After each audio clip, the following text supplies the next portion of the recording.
తెలంగాణలో municipal ఎన్నికలపైన focus పెట్టింది జనసేనాని. పలు చోట్ల పోటీ చేస్తున్నారు తెలంగాణ జనసేన నేతలు. 2 రోజుల పాటు మున్సిపల్ ఎన్నికల ప్రచారంలో ఇటు పవన్ కళ్యాణ్ కూడా పాల్గొననున్నారు అని తెలుస్తోంది. ఈ నెల 7 మరియు 8 తేదీల్లో ప్రచారంలో పాల్గొననున్నారు పవన్. ప్రస్తుతం అయితే అధినేత పవన్ కళ్యాణ్ తో ఇటు జనసేన నేతలైతే భేటీ అయ్యారని తెలుస్తోంది. రూట్ మ్యాప్ తో పాటు పలు అంశాలపైన తెలంగాణ జనసేన నేతలకు పవన్ దిశానిర్దేశం చేశారు. ఇటు మిత్రపక్షం బీజేపీ తరపున కూడా ప్రచారంలో పవన్ పాల్గొనున్నట్టు తెలుస్తోంది. పవన్ ప్రచారం పైన ఇప్పటికే ఆల్రెడీ రాజకీయ వేడి మొదలైపోయిందనే చెప్పాలి. ఇదే అంశం పైన పూర్తి డీటెయిల్స్ మా ప్రతినిధి వెంకట్ అందిస్తారు. వెంకట్, చెప్పండి. ఇటు చూస్తే ఇప్పుడు తెలంగాణ మున్సిపల్ ఎన్నికలపైన అయితే ఇటు జనసేనని ఫోకస్ పెట్టిందని తెలుస్తోంది. కంప్లీట్ డీటెయిల్స్ ఏంటి? తెలంగాణలో జనసేనకు సంబంధించి కొంతకాలంగా కూడా అంటే ఆసక్తికర వాతావరణం అయితే నెలకొందని చెప్పాలి. 2021 నుంచి కూడా తెలంగాణలో జనసేన పార్టీ పోటీకి సంబంధించి పెద్ద ఎత్తున ప్రచారం అయితే జరిగింది. అప్పట్లో గ్రేటర్ హైదరాబాద్ ఎన్నికల్లో జనసేన పార్టీ పోటీ చేస్తున్నట్టు వార్తలు వచ్చాయి, కానీ ఆ తర్వాత దూరం అయ్యారు. అదేవిధంగా 2023 తెలంగాణ ఎన్నికల్లో బీజేపీతో కలిసి పోటీ చేసే అవకాశం ఉంది, లేదా బీజేపీకి బహిరంగంగా మద్దతు ఇచ్చి అక్కడ పవన్ కళ్యాణ్ ప్రచారం చేసే అవకాశం ఉందనే వార్తలు వచ్చాయి. కానీ పవన్ కళ్యాణ్ మాత్రం పూర్తిగా ఆంధ్రప్రదేశ్ కి పరిమితమైనటువంటి పరిస్థితి కూడా మనం చూస్తూ వచ్చాం. అయితే ఇప్పుడు అంటే తెలంగాణలో మనం జరిగినటువంటి పంచాయతీ ఎన్నికల్లో బీజేపీ పెద్దగా ప్రభావం చూపించకపోవడంతో ఇక జనసేన పార్టీ మద్దతు తీసుకోవాలనే ఆలోచనలోనే అటు బీజేపీ కేంద్ర నాయకత్వం కనపడినట్టు తెలుస్తుంది. ఈ నేపథ్యంలో ఇటీవల పవన్ కళ్యాణ్ ఢిల్లీ వెళ్లిన సందర్భంగా తెలంగాణ అంశం గురించి వాళ్ళ మధ్య చర్చ జరిగింది.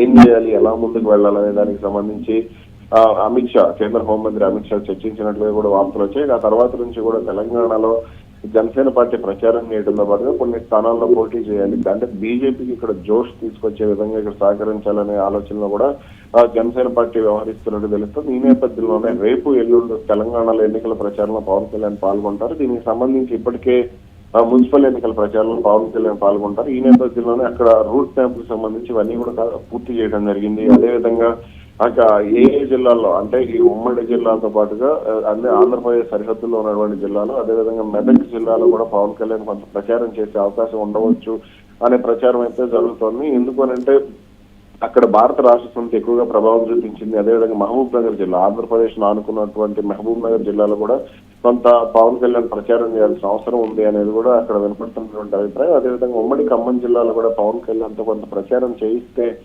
కలిసి వచ్చే ప్రయోజనాలు ఉంటాయి. నల్గొండ జిల్లా, ఈ 2 జిల్లాలు నల్గొండ కానీ ఖమ్మం కానీ ఏపీతో సుదీర్ఘమైన బార్డర్ పంచుకున్నటువంటి పరిస్థితి ఉంది. కాబట్టి ఇక్కడ కూడా కొంత ప్రభావం ఉంటుందనే ఆలోచనలోనే పవన్ కళ్యాణ్ అక్కడ ప్రచారం చేయించే యోచనలో కూడా బీజేపీ కనపడుతుంది. పవన్ కళ్యాణ్ కరీంనగర్ లో అక్కడ కొంత ఇటు కాంగ్రెస్ పార్టీ వీళ్ళందరూ కూడా ఫోకస్ పెట్టారు. బీఆర్ఎస్ కి మైనస్ అవుతుంది, బీజేపీకి మైనస్ అవుతుంది.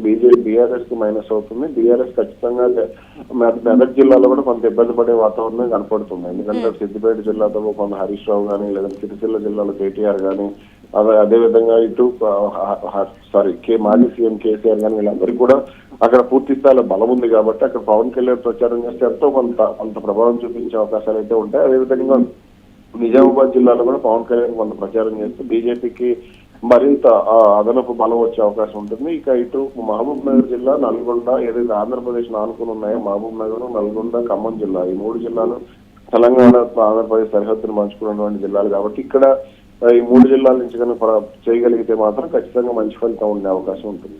అంటే ఇప్పుడు గతంలో తీసుకుంటే సర్పంచ్ ఎలక్షన్ లో అయితే బాగానే ఇటు గెలిచిన దాఖలాలు కూడా కనిపిస్తున్నాయి. అంటే ఇప్పుడు ఆ సందర్భంగానే ఇటు మళ్ళీ ఒకసారి పోటీ చేస్తే కనుక గెలిచే అవకాశం ఉంది అన్న ధీమాతోనే ఇప్పుడు ప్రచారం చేస్తున్నారా?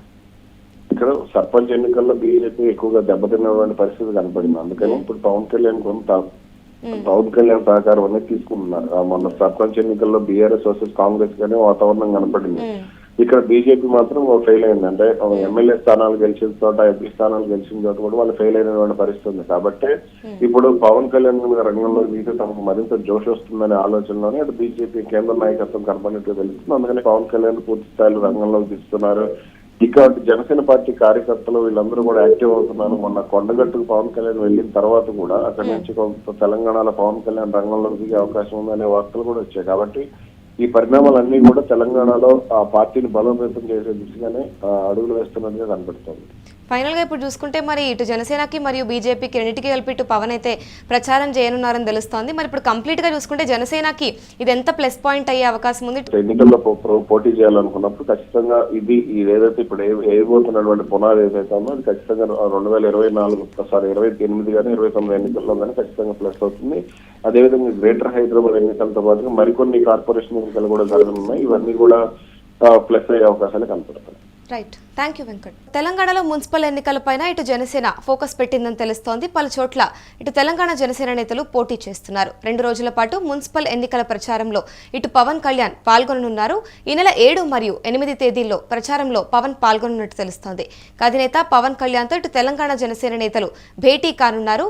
ఇటు రూట్ మ్యాప్ తో పాటుగా పలు అంశాలపైన తెలంగాణ జనసేన నేతలకు పవన్ దిశానిర్దేశం చేయనున్నారు. ఇటు మిత్రపక్షంగా కూడా బీజేపీ తరపున ప్రచారంలో పాల్గొనున్నారు పవన్ కళ్యాణ్. ఇక పవన్ ప్రచారం పైన ఇప్పటికే రాజకీయ వేడి మొదలైందనే చెప్పాలి.